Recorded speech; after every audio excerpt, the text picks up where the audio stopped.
ئاگاداریەک و دووسێ پەیام لە بۆ کوردانی بەریتانیا هاوزمانیەکانم.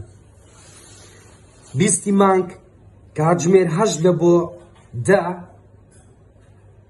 سەرۆکوەزیرانی بەریتانیا لەگەڵ جەلاد و گەورە تیرۆریست و ڕۆژنامە کوژ مەسرور بارزانی کۆنفرانسی هەیە لە لەندەن.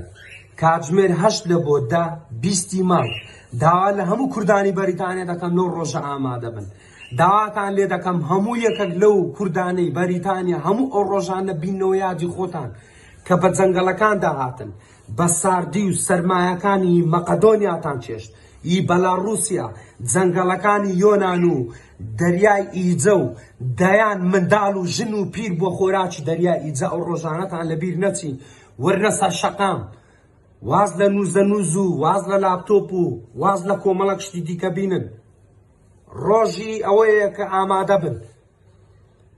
ئەمڕۆ سبەینێ خەریکی داگیرکردنی قەندیلن، دووز بۆ سێز بەی سەرەی هەولێر و سلێمانی دێ. بێدەنجیتان هیچ سوودەکی نییە. داوا لە کوردانی بەریتانیا دەکەم بە تایبەتی 20 مانگ کاتژمێر 8 بەیانی ئامادە بن لە بەردەم ماڵی سەرۆکوەزیران لە بۆ ڕسواکردنی ئەو جەلادە گەورەیە، لە بۆ ڕسواکردنی ئەو جەلادە گەورەی کە 7 ملیۆن کورد پارچەکانی دیکەی کوردستانیش پێوەی دەناڵێنن.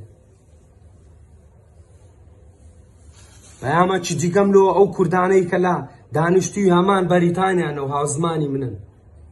دانیشتوی وڵاتی بەریتانیا تەلەفۆن و پەیوەندی بەمنەوە دەکات لە بری من بچی مەسرور بارزانی ئەو جەلادە ڕسوا بکەیت. خۆ نەخواستە کەستان ئەگەرنێنە من هەر دەچم بەڕاستی. بەڵام یعنی پێم سەیرە شەرم لە خۆم دەکەم کاتێک کەسەکی ئاوا من لە بری ئەو شەرم دەکەم بە من دەڵێ بڕۆ بەشدار بە. لۆجی چییە تو؟ ناخۆشیت نەدیت، زەحمەتیت نەدیت، نەهامەتیت نەدیت.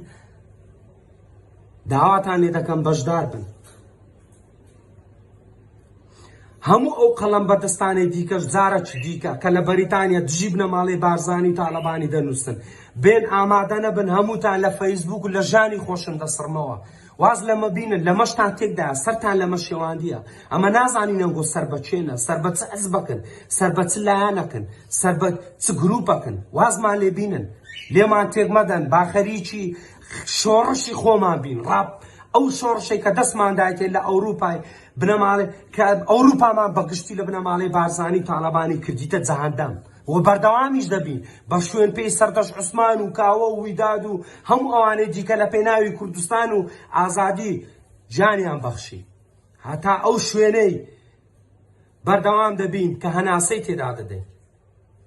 دووبارەی دەکەمەوە، دا لە هەموو کوردانی بەریتانیا دەکەم، ویژدانتان بجوولێنن، ویژدانتان بجوولێنن لەو ڕۆژەدا بەشدار بن.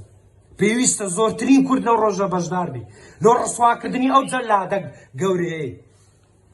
دایان و سەدان گەنجی خێر لە خۆنەدیوی کردە قوربانی. ئەو ڕۆژانەتان لەبیر نەچی کوردانی بەریتانیا، هەمووتان ئامادە بن. 20 مانگ کاتژمێر 8 لە بۆ 10 تکایە ئامادە بن. ئەو کەسێک کە پارەی تکیتی نییە تەلەفۆنم لۆ بکە، ئەمە تکیتەکەی لۆ دەکڕم. ئای بەکورە تۆزێک بە خۆتان داوەرنەوە، بەشدار بن. ئەو گەورە تیرۆریستە نێنن بێتە ئێرە. بەریتانیا جێی جەلاد و خۆفرۆش و مافیایان نییە.